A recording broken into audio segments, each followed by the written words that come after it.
Oh man. Wow. So we got a beautiful full-blood New York strip from Grasslands. Take a look at the fineness of the marbling. You interrupted me. I was actually making sweet love to this steak. I know, dude. Well, I'm trying to show the people. Sorry. So, if you're gonna sear, oh my God! First of all, we're gonna sear Wagyu because it's such an easy way to cook it. But that marbling is really what you want to look for. Just that beautiful spider web, the fineness of it. It's gonna melt evenly into the steak.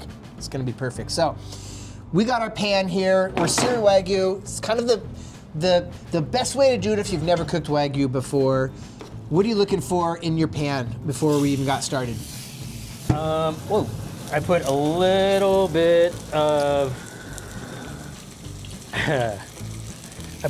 tallow in there. Okay. Just so I could see the smoke point. Yep. And once you get the smoke point to where you want it to be, then you take hot pan, cold meat in the pan, immediately drops the pan to medium heat. You turn your fire to medium, you have a consistent sear all the way through. It's pretty basic. Love it. And I've said that 13,000 times, and I'll say it 13,000 more times. So if they don't have like a Wagyu tallow, what's some other oil that you could use to kind of grease up your pan? You can use a little bit of oil, and I like to use a mild flavored oil, right? Okay. We don't want to use a flavored oil like a really nice extra virgin olive oil to where it's going to add flavor? It's going to make, you're not going to taste the beef as much as you want to. Exactly.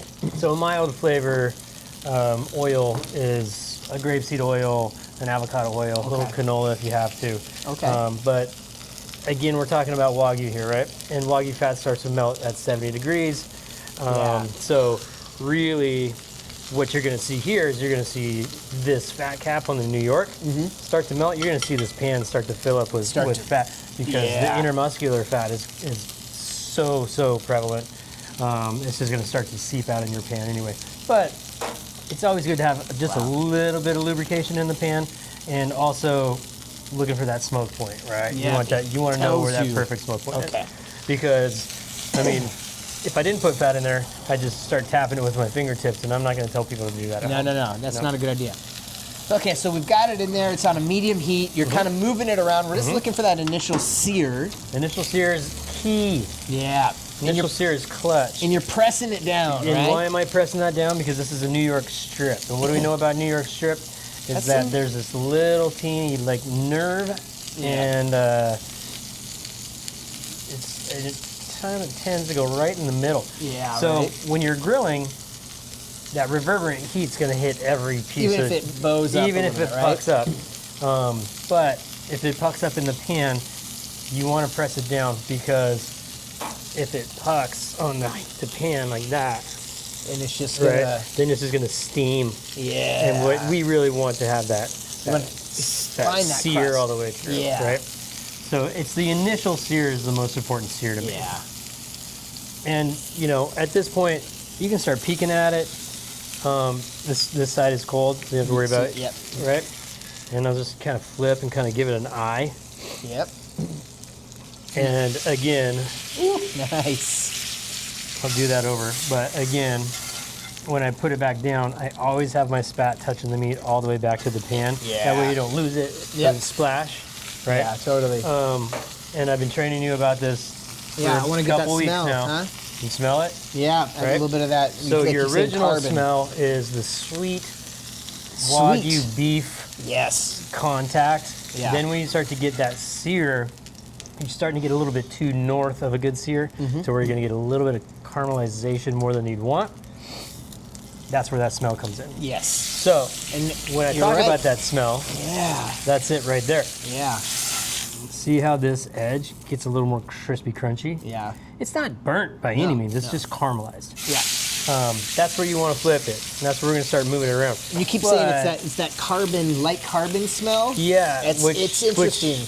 It's interesting. I'm getting. You know, and it's like, and I don't know if carbon is the right explanatory word there, because carbon to me is burned. Yeah. It's not burnt. It's just to that point of caramelization before it gets to a not so tasty caramelized version. I got it. Yeah. Oh gosh. So I mean, dude, You're looking for that. Check out the sear on that fat. And that fat. Look at that. That's a nice looking color. What is that? Terracotta. Terracotta. That's my favorite. You want to? I mean, it's spot on though. Like that's the color that you want to look for. Yeah, it's like kind of like that burnt orange Yeah. hue to it. So you're moving it around the pan now. Why is that? Yeah, because like this is a great size steak for this pan. Okay. You could almost do 2 in here. I wouldn't recommend it. You could. Yeah. If it had to do 100 steaks in the 4 hours, then I would say yes, Then put let's 2 in there. put it in there. That has happened before. Yes, we've done that before.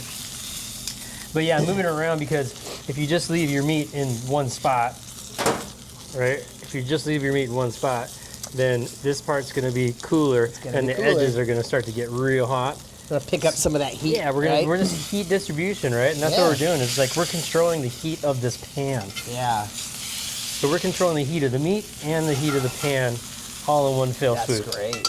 So this New York, we're gonna eat mid-rare. I like that. Because this is a full blood. Yeah. And mid-rare is just going to be perfect to where the intermuscular globules of fat that we looked at are going to be just warm. Yeah, melted. Just warm. They're not going to come out. They're not going to go anywhere. They're going to stay put. Right? And I want to taste that. And fat's an insulator too, right? Yeah, so that fat, the intermuscular fat, is that insulating the meat that's in contact with, the protein it's in contact with inside the steak, right? Yeah. You know, when I'm cooking it, I generally, when I'm cooking New York, I'll flip it onto that fat side, but it doesn't look like you need to. It doesn't really even look like you need to. Oh my God. That's a terracotta right there. That is gorgeous. Sometimes I'll just try to like melt even more of that fat just to kind of keep cooking it in the Wagyu fat. Look, I'm like, see how much fat, look at that. Oh, yeah. Like I barely put any fat in there to start, right? This is why we love Wagyu. This is why we love full blood. I'm gonna turn my heat down just a scotch. Yeah, because this is actually a really well butchered. It's about an inch thick, so it's perfect for searing like this, right? Here's a safety tip. Wow. Be careful if you're cooking on live fire and you go like this. You're gonna light your towel on fire. Hey, that's why you got a towel. Better than your finger. Don't burn the house down. No, that's always a fun thing to do. Watch a cook light a towel on fire for the first time and not help them. Just see what they do. See the flailing, the reaction, like ah! What are you supposed to do? Yep. Done. Just pat it out. Exactly. If you're really scared, throw it in the sink. Turn the water on. If you're really scared, throw it on the floor and stomp on it. I love to watch Gordon Ramsay. Stop, drop, and roll.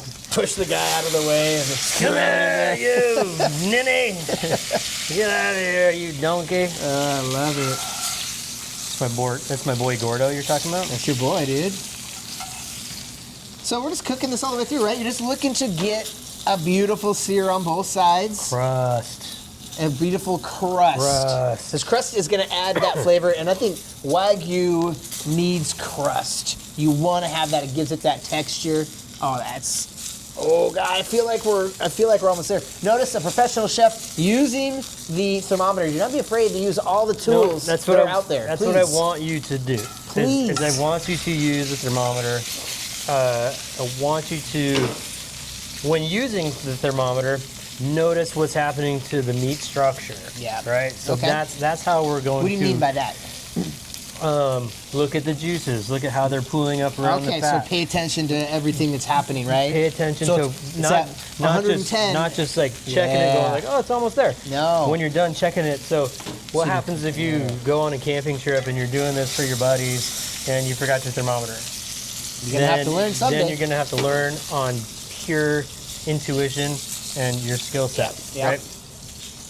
We are just about there because I know you want to eat this mid-rare to medium.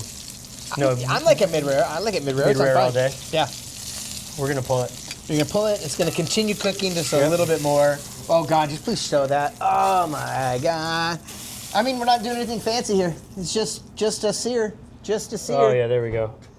Clutch. Look at that. Clutch, Jim. Clutch. That is nothing wild there, huh? No magic. Just heat control. Heat control. Good meat and salt. All right, we're gonna let this rest for about 6 minutes, and then we're gonna slice into it. Woo, baby! I can't wait. I love a Wagyu New York. I think I said I loved every cut, but I think a Wagyu New York is pretty awesome. Is that your final answer? No, I'm just saying if you're like a first-time Wagyu, if you're trying it for the first time, you could really not go wrong with this because you're gonna get that beefiness, that butteriness, and a little bit of that steak chew, just enough that you might be kind of used to from like conventional beef. No, I think I don't know if I said it for this piece, but like if I'm eating Wagyu, like I'm a ribeye guy, you're a New York guy. If I'm eating Wagyu, I want a New York. Yeah, I mean, I say I'm a New York guy, but I pretty much only eat Wagyu, so. Wow, So, you know. What a fucking snob. Oh, yeah, right. That's right, we snobs. Love it. We love it. We get paid to be snobs. It's so good. Oh my God, that's That's nice. That's probably about 128 degrees internal temp, I'm saying. 127.4. Yeah, maybe closer to that. I agree. Mm-hmm. It's just so nice, and you got such a nice crust. I'm telling you. Oh, we've had so much meat New today, York? man. And New York. oh God, dude. That shit's filthy.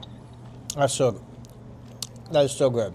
It really, like it really does coat your mouth. And dude, like I feel the chapstick. boom, the minerality, right off the beginning of the palate. It's like I need a piece of fat. I can't even describe the minerality. It's like a sweetness, right? Yeah, I get. But it has like a little bit of a tin, bloody flavor to it. Oh, it's good. But it's sweet. You just got it, right? I got the fat right there. That is completely different than the California fat. If I was at a restaurant and got that put in front of me as it has a steak, I'd be like, You'd never stop going to that restaurant. no. I'd be like, I would like to speak with the chef, please. But that's like such a good point because we just grilled or we just seared that up. So you could do that at home. Like you did not do anything crazy. You didn't put the pound of butter in there like they do at the fish restaurants, you know, to make it just taste so buttery. And I mean, this was just a little bit of tallow. A little bit of tallow and a great sear. And we're on a pan outside, like it makes it like we've been camping, you know? Like this is crazy. That's how I camp. I don't know how you camp. Dude, I'm not as fancy as you, man. That's how the meat dude camps right there. That's good, dude. That's so good. Grasslands ain't messing around. No, dude. Consistently amazing. Holy smokes. Great product. Goodness gracious. So Every piece of meat that we've tasted from these guys is banana top shelf. so juicy, dude. So good. Like so juicy. Like that is unbelievable. Salt. I can't believe that's only salt, dude. I feel like I need to go to this ranch. We're gonna be in Oklahoma City for. We're gonna go see Brian. We gotta go see Brian. Yeah. That's freaking awesome, dude. I can't believe it. I'll not drink like a week before, so I can try to keep up. We'll see. Yeah, right. Woo. Nice.